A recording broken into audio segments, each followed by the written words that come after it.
Hello students, तो आज की इस वीडियो में हम बात करेंगे structural isomerism in coordination compound. इससे पहले हमने बात कर चुके हैं स्टीरियो आइसोमरिज्म में, ठीक है। क्या क्या बात किया था हमने? ज्योमेट्रिकल आइसोमर और ऑप्टिकल आइसोमरिज्म के बारे में बात कर ली थी। जिसने नहीं देखा वो जाकर देख सकता है। तो आज हम बात करेंगे स्ट्रक्चरल आइसोमरिज्म के बारे में। स्ट्रक्चरल आइसोमरिज्म में 4 आइसोमर होते हैं, ठीक है। कौन कौन से होते हैं देखो मैं बता देता हूँ। पहला है कोऑर्डिनेशन आइसोमर, दूसरा है आपका लिंकेज, ठीक है। तीसरा है आपका हाइड्रेट आइसोमर या फिर सोलवेट भी बोलते हैं, सोलवेट आइसोमर, ठीक है। और फोर्थ है आपका आयोनाइजेशन आइसोमर, ठीक है। तो इनके बारे में हम डिस्कस करेंगे इस वीडियो में, तो लास्ट तक देखना, आपको अच्छे से समझ में आ जाएगा। तो इसमें हम सबसे पहले बात करते हैं कोऑर्डिनेशन आइसोमर क्या होता है, ठीक है। तो देखो सबसे पहले डेफिनेशन देखते हैं इसकी। This type of isomer exist when both cation and anion are complexes. ये आइसोमर तब होता है, तब एग्जिस्ट करता है जब क्या हो, दोनों कैटायन और एनायन दोनों कॉम्प्लेक्स हो। मतलब ऐसे देखो, जैसे मैं एग्जांपल लेके बताता हूँ। CONH3 पहला कॉम्प्लेक्स ये हो गया, ठीक है। और नेक्स्ट कॉम्प्लेक्स हम लेते हैं CrCN6, ठीक है। ये 2 कॉम्प्लेक्स हो गए। पहला वाला कैटायन होता है, दूसरा वाला एनायन होता है, मैंने बताया था। अब दोनों ही कॉम्प्लेक्स हैं, कैटायन भी कॉम्प्लेक्स है, एनायन भी कॉम्प्लेक्स है। तो इसको हम बोलते हैं क्या? Coordination isomer. इसमें हम एक और चीज़ ऐड करेंगे, इसको हम कोऑर्डिनेशन आइसोमर कब बोलेंगे? जब क्या होगा, दोनों कॉम्प्लेक्स भी होंगे और क्या होगा, दोनों में पार्शियल और कंप्लीट एक्सचेंज ऑफ लिगेंड होगा। दोनों कॉम्प्लेक्स आयन के बीच में क्या होगा स्टूडेंट्स? पार्शियल या फिर कंप्लीट। पार्शियल मतलब या तो इनमें से 1 या 2 लिगेंड इसमें ट्रांसफर हो सकते हैं और इसके 1-2 लिगेंड इसमें ट्रांसफर हो सकते हैं, या इस सभी लिगेंड को इसमें ट्रांसफर कर दो, इन सभी लिगेंड को इसमें ट्रांसफर कर दो। तो आप इसको ऐसे करके दिखा सकते हो कि by partial transferring, by partial और कंप्लीट ट्रांसफर, या हम दोनों करके बताएंगे तब पार्शियल एंड कंप्लीट ट्रांसफर लिखेंगे।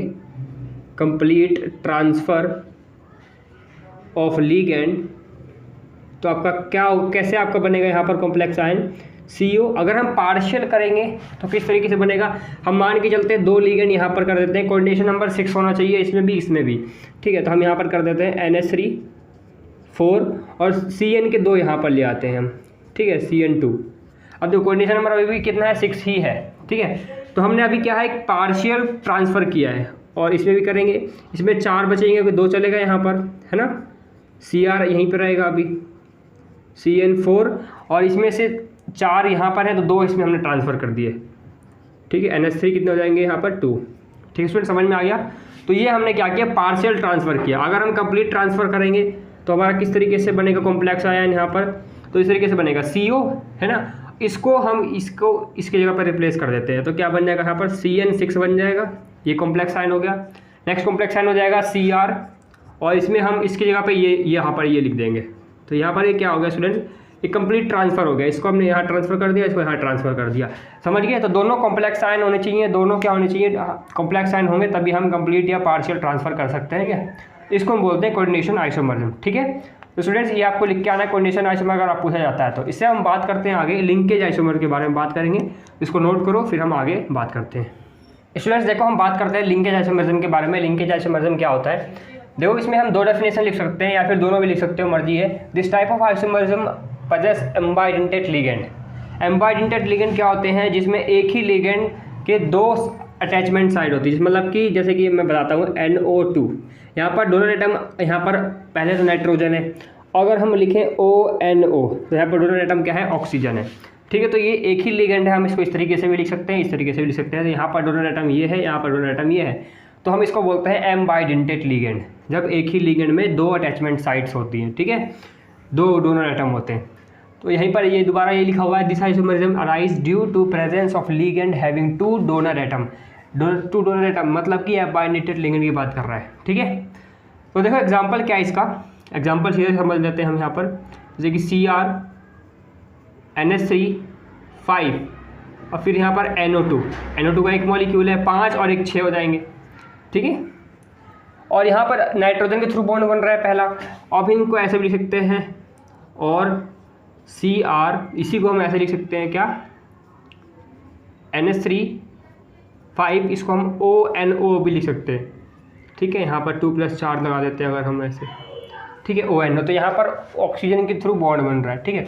तो अगर मैं इसको ड्रॉ करके बताऊँ आपको तो ये इस तरीके से बनेगा, ठीक है। ड्रॉ करके भी दिखा सकते हो, दिखा दोगे तो सही रहेगा। क्योंकि एग्जामिनर को पता चल जाएगा कि आप कहना क्या चाह रहे हो। ठीक है, यहाँ पर 5 NH3 लगा दिए मैंने। यहाँ पर NO2 में हम नाइट्रोजन के थ्रू बॉन्ड बना के दिखा रहे हैं। ठीक है, NO2। ठीक है, तो यहाँ पर लिख सकते हो कि here bond formation is having with nitrogen. ठीक है, तो और इसमें हम क्या लिख सकते हैं, और इसमें हम लिख सकते हैं स्टूडेंट्स इस तरीके से Cr। ठीक है, यहाँ पर हम फिर से NH3 5 टाइम्स लिखेंगे। ठीक है, और यहाँ पर ONO। ठीक है, यहाँ पर O के थ्रू बॉन्ड बना के दिखा देंगे। ठीक है, एक चीज़ और बताना चाहता हूँ, छोटी सी जनरल नॉलेज वाली बात, कि यहाँ पर देखो मैं होमोलैप्टिक और हेटेरोलैप्टिक कॉम्प्लेक्स क्या होते हैं। होमोलैप्टिक कॉम्प्लेक्स वो होते हैं जिनके अंदर सेम लिगेंड होते हैं। जैसे मान के चलो मैं अगर बताऊँ आपको CrCN6, इसमें एक जैसा लिगेंड होना चाहिए, सेंट्रल मेटल के साथ अटैच एक जैसा लिगेंड होना चाहिए, चाहे वो 4 लिगेंड हो, चाहे वो 5-6 लिगेंड कितने भी हो। एक से अगर डिफरेंट आ जाएगा तो वो हो जाएगा हेट्रोलैप्टिक। ठीक है, ये क्या है स्टूडेंट्स, होमोलैप्टिक। ठीक है, अगर इसके साथ इसी के साथ अगर ऐसे होता CN5 और यहाँ पर आ जाता मान के चलो एक H2O आ जाता, इस तरीके से आता, तो यहाँ पर 2 डिफरेंट लिगेंड आ गए। अगर मेटल के साथ 2 डिफरेंट लिगेंड या 3 या 4 डिफरेंट लिगेंड हैं तो वहाँ पर वो क्या हो जाएगा स्टूडेंट्स, हेट्रोलैप्टिक कॉम्प्लेक्स बन जाएगा वो। समझ गए, होमोलैप्टिक और हेट्रोलैप्टिक कॉम्प्लेक्स समझ गए। तो ये छोटा सा एक इंट्रोडक्शन था होमोलैप्टिक और हेट्रोलैप्टिक, 1 मार्क्स में पूछा जाता है। ठीक है, तो इस चीज़ को ध्यान रखना। अगर मेटल के साथ सेम लिगेंड अटैच है, एक ही टाइप का लिगेंड अटैच है तो उसको होमोलैप्टिक, होमो मतलब सेम और हेट्रो मतलब डिफरेंट। ठीक है, तो डिफरेंट अगर लिगेंड अटैच है, ठीक है, तो उसको हम बोलेंगे क्या, हेट्रोलैप्टिक। ठीक है, तो ये बात हो गई होमोलैप्टिक हेट्रोलैप्टिक की, और यहाँ पर बात हो गई लिंकेज आइसोमरिज्म की। तो इसमें आप ये लिख करके आओगे। ठीक है, तो स्टूडेंट्स इसके बाद हम बात करेंगे आयोनाइजेशन आइसोमरिज्म के बारे में। इसमें हम क्या लिखेंगे, compound having same molecular formula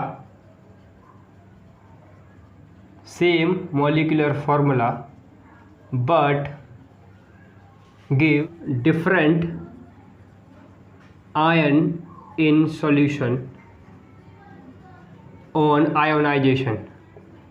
अगर हम किसी एक कंपाउंड है उसको हम आयोनाइजेशन कर रहे हैं, उसका मतलब हम पानी में, या फिर उसको आयोनाइजेशन करने का मतलब क्या आता है, हम डिसोसिएट कर रहे हैं उसको। ठीक है स्टूडेंट्स, अगर हम किसी भी कंपाउंड को डिसोसिएट करेंगे तो वो क्या होगा, कैटायन और एनायन में टूट जाएगा। ठीक है, जैसे अगर मैं NaCl को डिसोसिएट करना चाहूँ किसी भी सॉल्यूशन का मतलब हम यहाँ पर बात कर लेते हैं, कोई भी सॉल्यूशन हो सकता है, बेरियम क्लोराइड, सिल्वर नाइट्रेट का सॉल्यूशन हो सकता है, या फिर सिंपल वाटर का भी हो सकता है। तो हम अगर इसको सिंपल वाटर में करेंगे तो ये Na positive and Cl negative में ब्रेक हो जाएगा। ठीक है, इस तरीके से अगर हम वाटर में करें तो। लेकिन सॉल्यूशन कई तरह के होते हैं जिसमें हम कंपाउंड्स को क्या करते हैं, डिसोसिएट करते हैं, आयोनाइज करते हैं। ठीक है, अब देखो यहाँ पर हम CO NH3 5Br और बाहर है SO4। ठीक है, अगर मैं इसको आयोनाइजेशन करूँ, इसका आयोनाइजेशन, ठीक है, तो यहाँ पर ये किस में ब्रेक होगा, सल्फेट क्या किस में ब्रेक होता है, SO4 2 नेगेटिव में। ठीक है, अगर ये 2 नेगेटिव में ब्रेक होगा तो इसके ऊपर क्या आएगा, 2 पॉजिटिव आएगा। ये आयोनाइज इस तरीके से होगा CO NH3 5, ठीक है, और यहाँ पर Br और यहाँ पर 2+, और इसमें एक और डिसोसिएट होगा क्या, SO4 2 नेगेटिव में डिसोसिएट हो जाएगा। ठीक है, मतलब डिसोसिएट मतलब कि आयोनाइज हो गया ये। ठीक है, अगर हम एक और एग्जांपल लेके चले, यही वाला CO NH3 5 SO4 अंदर आ गया, अब Br बाहर आ गया। ठीक है, ये इसको ध्यान से समझना, ये इंपॉर्टेंट है ये। ठीक है, ये पूछा जाता है कई बार, NCERT में पूछा हुआ भी है। अब इसको अगर हम आयोनाइज करते हैं, आयोनाइजेशन, इसका हम आयोनाइजेशन करेंगे तो ये कैसे होगा, ये भी सेम इसी तरीके से होगा। Br में क्या होता है, पहले इसको देख लो, बाहर वाले से पता चल जाएगा आपको। Br किस में होता है, Br पे 1 नेगेटिव होता है, Br नेगेटिव। ठीक है, Cl नेगेटिव, Br नेगेटिव। ठीक है, तो अगर इस पर एक नेगेटिव है तो इस पर एक पॉजिटिव होना चाहिए, है ना। अगर इस पर एक नेगेटिव है तो इस पर एक पॉजिटिव होना चाहिए चार्ज। ठीक है, तो CO NH3 5 और यहाँ पर SO4 पॉजिटिव प्लस में Br नेगेटिव, ये इसमें डिसोसिएट हो गया, मतलब इसमें आयोनाइज हो गया। ठीक है, तो मतलब क्या बोला है कि compound having same molecular formula but give different ion in solution. ठीक है, आयोनाइजेशन डिफरेंट सॉल्यूशन में डिफरेंट आयोनाइजेशन होता है यहाँ पर, मतलब कि डिफरेंट क्या देते हैं, ये आयन देते हैं सॉल्यूशन के अंदर, डिफरेंट सॉल्यूशन के अंदर। अभी हम देखते हैं कैसे।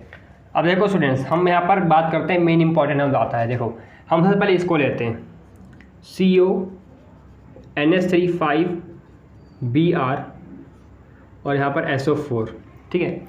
हम यहाँ पर दो सॉल्यूशन के साथ इसको ट्रीट करेंगे। पहला सॉल्यूशन जो होगा वो हमारा होगा बेरियम क्लोराइड BaCl2, और दूसरा सॉल्यूशन जो होगा वो हमारा AgNO3 सिल्वर नाइट्रेट सॉल्यूशन और बेरियम क्लोराइड का सॉल्यूशन, ठीक है।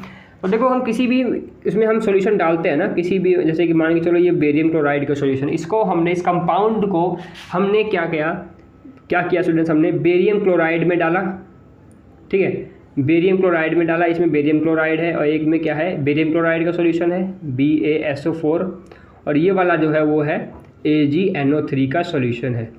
इस कंपाउंड को हमने इसमें डाला तो यहाँ पर क्या हुआ, डिसोसिएट हो गया। किसमें, ये किसमें डिसोसिएट हुआ है स्टूडेंट्स, ये डिसोसिएट हुआ है किसमें, ये इसमें डिसोसिएट हो रहा है, ठीक है। अब एक चीज़ को ध्यान रखना, सल्फेट आयन जब डिसोसिएट हो जाएगा तो वो किसके साथ बॉन्ड बनाएगा, बेरियम क्लोराइड, सॉरी यहाँ पर बेरियम क्लोराइड है BaCl2 बेरियम क्लोराइड। तो सल्फेट किसके साथ बनाएगा, सल्फेट जब डिसोसिएट हो जाएगा, आयनाइज होगा, तो वो किसके साथ बॉन्ड बनाएगा, बेरियम क्लोराइड में से किसी के साथ बनाएगा या AgNO3 में बनाएगा। तो सल्फेट देखो BaSO4, देखो यहाँ पर क्या होगा, बेरियम जो होगा सल्फेट के साथ बनाएगा, बेरियम सल्फेट, ठीक है। यहाँ पर जो ये होगा, ये बेरियम सल्फेट के साथ बनाएगा। बेरियम सल्फेट सुना है ना आपने, कैल्शियम सल्फेट, बेरियम सल्फेट, तो वही। लेकिन आपने कभी Ag सल्फेट सुना है, क्योंकि यहाँ पर कैटायन क्या होगा, बेरियम होगा, यहाँ पर कैटायन सिल्वर होगा, और कैटायन जो होता है वो एनायन के साथ जुड़ता है। तो यहाँ पर एनायन है, नेगेटिव है, और यहाँ पर कैटायन है ये Ba वाला, ठीक है।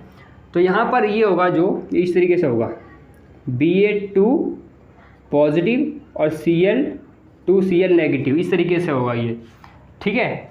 तो स्टूडेंट्स यहाँ पर कैटायन कौन सा है आपका, ये वाला। तो यहाँ पर ठीक है, तो यहाँ पर जो सल्फेट होगा आपको ध्यान देखना है, बाहर वाले को देखना है, बाहर वाले को देखना है। बेरियम के साथ सल्फेट होता है, तो हम इसको लेंगे इसके साथ, ठीक है। तो ये इसके साथ रिएक्ट करेगा, इसके साथ रिएक्ट नहीं करेगा, क्योंकि Ag के साथ सल्फेट का बॉन्ड नहीं बनता कभी भी। तो हम इसमें लिखेंगे नो प्रेसिपिटेट, ठीक है, इसमें प्रेसिपिटेट नहीं बनेगा। इसमें प्रेसिपिटेट बनेगा कैसे, देखो इसको इसके साथ बॉन्ड बनाएंगे तो यहाँ पर ये क्या होगा, CO, ये अगर इसके साथ रिएक्ट करेगा तो क्या होगा, देखो Br, और यहाँ पर बेरियम सल्फेट अलग हो जाएगा और क्लोराइड बाहर आ जाएगा, Cl2 इसके साथ आ जाएगा, प्लस में BaSO4, इस तरीके से हो जाएगा। समझ गए, समझ गए कहने का मतलब क्या है। इसको एक बार इसके करोगे रिएक्ट तो ये कंपाउंड बनेगा, ये बनेगा, ये आपका क्या है, प्रेसिपिटेट है, प्रेसिपिटेट, ठीक है। तो दोनों के साथ प्रेसिपिटेट नहीं बनता, इसमें प्रेसिपिटेट नहीं बनता, क्योंकि सिल्वर सल्फेट नहीं होता बच्चों कभी भी, AgSO4 कभी भी नहीं होता, ठीक है, बेरियम सल्फेट होता है, ठीक है। तो हमने इसकी दो रिएक्शन करी है, एक इसके साथ रिएक्शन करी है तो ये बना है, इसके साथ रिएक्शन करी है तो नो प्रेसिपिटेट, कुछ भी नहीं बना प्रेसिपिटेट में। प्रेसिपिटेट समझते हो ना, जब सॉल्यूशन में हम डालते हैं, ये सॉल्यूशन था, हमने कंपाउंड डाला, ये वाला कंपाउंड हमने इसमें डाला, इसमें बेरियम सल्फेट का सॉल्यूशन था, BaCl2 का बेरियम क्लोराइड का सॉल्यूशन था। तो बेरियम क्लोराइड के सॉल्यूशन में हमने डाला ये वाला कंपाउंड, तो क्या हुआ, बेरियम सल्फेट नीचे जमा हो गया प्रेसिपिटेट के रूप में, समझ रहे हो। लेकिन इसमें इसके साथ रिएक्शन ही नहीं हुई, कोई प्रेसिपिटेट नहीं बना इसमें, ठीक है, समझ गए इस चीज़ को। अब देखो यहाँ पर हम इस चीज़ को लेते हैं एग्जांपल के तौर पे, CONH3 5SO4, ठीक है, बाहर है Br। अब देखो Br के साथ कौन सा बनेगा, AgBr बॉन्ड बनता है, जी हाँ बनता है। BaBr बनाया क्या, कभी नहीं बना, कभी नहीं बनता, ज़िंदगी में भी नहीं बनता, कभी ना बनेगा। तो BaCl2 के साथ अगर हम रिएक्शन करेंगे, यहाँ पर टोटल 4 रिएक्शन है, एक इसके साथ रिएक्शन, एक इसके साथ रिएक्शन, एक इसके साथ रिएक्शन, और यहाँ पर एक इसके साथ रिएक्शन। इसी की अगर हम इसके साथ रिएक्शन करवाते हैं तो इसमें नहीं बनेगा, क्योंकि बेरियम के साथ Br का कोई रिश्ता ही नहीं है, नो प्रेसिपिटेट, ठीक है। अगर हम वही बात करें इसके साथ तो AgBr बनता है, तो हम समझ जाएंगे कि हाँ भाई इसका इसके साथ रिएक्शन होगा, इसके साथ इसकी कुछ ना कुछ तो होगा इसके साथ, ठीक है। तो यहाँ पर ये इसके साथ रिएक्ट करेगा तो ये बनेगा CONH3 5, अंदर है आपका SO4, अंदर वाले को कुछ नहीं करना। Br है तो इसको इसके साथ यहाँ पर अलग कर दो, ठीक है। और NO3 को इसके साथ ले आओ, जैसे हमने इसमें किया था। Ba सल्फेट BaSO4 को हमने ऐसे कर दिया था और क्लोरीन को यहाँ पर लिया था, ठीक है, Cl2 को बाहर। वैसे इसमें करना है AgBr को अलग कर देना है प्रेसिपिटेट के रूप में। ये AgBr प्रेसिपिटेट है हमारा, प्रेसिपिटेट। यहाँ पर कोई प्रेसिपिटेट नहीं बनेगा, NO3 यहाँ पर आ जाएगा Br की जगह पे। समझ में आ गया? बहुत ईजी है और इम्पॉर्टेंट भी है, ये पूछा हुआ है, ठीक है। तो इसको नोट कर लो, समझ में आ गया होगा। इसके अब हम बात करेंगे आगे हाइड्रेट आइसोमरिज्म के बारे में। These complexes having same molecular formula, ये लाइन तो हमेशा याद रख लेना हर किसी भी आइसोमरिज्म में। मॉलिक्यूलर फॉर्मूला हमेशा सेम होता है, आइसोमरिज्म का मतलब ही वही है, same molecular formula, but different क्या होता है? But differ the number of H2O inside and outside of coordination sphere। Coordination sphere बताया था मैंने क्या होता है स्टूडेंट्स, बताया था मैंने। ब्रैकेट को बोलते हैं, कॉम्प्लेक्स कंपाउंड की जो ब्रैकेट होती है ना उसको हम बोलते हैं कोऑर्डिनेशन स्फीयर, ठीक है। तो इसका हम एग्जांपल देख लेते हैं। CrH2O6 और बाहर है आपका Cl3, ठीक है। तो यहाँ पे वाटर की बात हो रही है, हाइड्रेट आइसोमर है, इसको हम सोलवेट आइसोमर भी बोलते हैं, सोलवेट आइसोमर, ठीक है। ध्यान रखना दोनों सेम है। तो यहाँ पर देखो मॉलिक्यूलर फॉर्मूला सेम रहेगा लेकिन डिफरेंट क्या होगा? Number of H2O ligand, number of H2O ligand inside and outside of coordination sphere. मतलब कि और जो कोऑर्डिनेशन नंबर रहना चाहिए वो भी सेम रहना चाहिए। यहाँ पर लिख सकते हो but coordination number should be same, ठीक है, ये चीज़ ध्यान रखना। तो यहाँ पर कोऑर्डिनेशन नंबर कितना है इस कॉम्प्लेक्स के अंदर? देखो कोऑर्डिनेशन नंबर अभी कितना है? Cn, कोऑर्डिनेशन नंबर कितना है? 6 है। अब हम H2O को क्या करेंगे? इनसाइड और आउटसाइड हम थोड़ा बहुत चेंज करके देखेंगे। कोऑर्डिनेशन नंबर अब 6 आना चाहिए तब भी हम क्या करते हैं H2O में एक H2O को बाहर ले जाते हैं। तो अगर एक H2O बाहर ले जाएंगे तो एक क्लोरीन अंदर लाना पड़ेगा क्योंकि कोऑर्डिनेशन नंबर हमें सेम रखना है, समझ गए। Cl2 बचा, अब बाहर क्या बचा? एक H2O बचा, ठीक है। नेक्स्ट में हम क्या कर सकते हैं? CrH2O, अब हम 4 रखते हैं अंदर और 2 बाहर रखते हैं। अब 2 बाहर रखेंगे 4 अंदर रखेंगे तो हमें टोटल 6 कोऑर्डिनेशन नंबर चाहिए। कोऑर्डिनेशन नंबर 6 के लिए हमें 2 क्लोरीन अंदर लाने पड़ेंगे। अब 2 क्लोरीन अंदर लाओगे तो अब बाहर कितने बचेंगे? 2 बचेंगे। अब बाहर अंदर 4 है तो बाहर कितने हो जाएंगे? 2 H2O हो जाएंगे, ठीक है, समझ में आ रहा है। नेक्स्ट में हम क्या करेंगे? Cr, अब 3 H2O रखेंगे, 3 H2O। अब तीनों क्लोरीन को सॉरी यहाँ पर एक ही आएगा। अब तीनों क्लोरीन को अंदर ले आएंगे, 3 और 3 6। अभी भी कोऑर्डिनेशन नंबर कितना स्टूडेंट? अभी भी कोऑर्डिनेशन नंबर कितना है यहाँ पर? 6 है, कोऑर्डिनेशन नंबर 6 होना चाहिए, ठीक है। अब देखो यहाँ पर 3 हम अंदर लिया, 3 H2O क्या हो जाएंगे? बाहर हो जाएंगे। तो यही चीज़ लिखा हुआ है but different in number of H2O ligand inside and outside of coordination sphere, ठीक है। तो मतलब इसके आगे पीछे क्या होना चाहिए? डिफरेंट होना चाहिए, कोऑर्डिनेशन नंबर सेम होना चाहिए और जो H2O होने चाहिए उनकी संख्या आगे पीछे हम कर सकते हैं ऐसे, और कोऑर्डिनेशन नंबर सेम होना चाहिए। इसको हम बोलते हैं हाइड्रेट आइसोमर, ठीक है। समझ में आ गया ना स्टूडेंट्स? तो आप इसको इस तरीके से भी लिख सकते हो और इसको इस तरीके से भी लिख सकते हो, 3H2O, ठीक है। मर्जी आपकी कैसे भी लिख सकते हो, ठीक है स्टूडेंट्स। इसमें भी कोऑर्डिनेशन नंबर कितना है? 6 ही है, 3 और 3 6, ठीक है स्टूडेंट्स। इस तरीके से हम करते हैं। तो हमारा आज आइसोमरिज्म का पूरा चैप्टर कंप्लीट हो चुका है, ठीक है। कोऑर्डिनेशन कंपाउंड में जो भी आइसोमरिज्म के बारे में था वो मैंने सारा कुछ डिटेल से बता दिया मैंने। Stereo isomerism, geometrical, optical isomerism, cis, trans, enantiomer सबके बारे में बता दिया है। और आज मैंने क्या बता दिया आपको? Linkage, hydrate isomerism, coordination isomerism, coordinate isomer, ठीक है। तो स्टूडेंट्स आज की वीडियो में यहीं तक रहेगा। नेक्स्ट वीडियो में हम बात करेंगे वैलेंस बॉन्ड थ्योरी, ठीक है। वैलेंस बॉन्ड थ्योरी मतलब VBT, ठीक है, वीबीटी की बात करेंगे, ठीक है, अच्छे से। तो स्टूडेंट्स नेक्स्ट वीडियो का इंतजार करना, ठीक है स्टूडेंट्स। तो आई होप आपको समझ में आ गया होगा। समझ में आया तो वीडियो को लाइक कर देना और कमेंट में बताओ समझ में आया कि नहीं आया। और जिन बच्चों ने चैनल को सब्सक्राइब नहीं किया वो जाकर चैनल को सब्सक्राइब कर लें और नोटिफिकेशन बेल आइकन जरूर दबाएं ताकि मेरी नेक्स्ट वीडियो आप तक पहुँच सके, ठीक है। तो स्टूडेंट्स तो फिर मिलेंगे नेक्स्ट वीडियो में, तब तक के लिए पढ़ते रहो। Thank you for watching.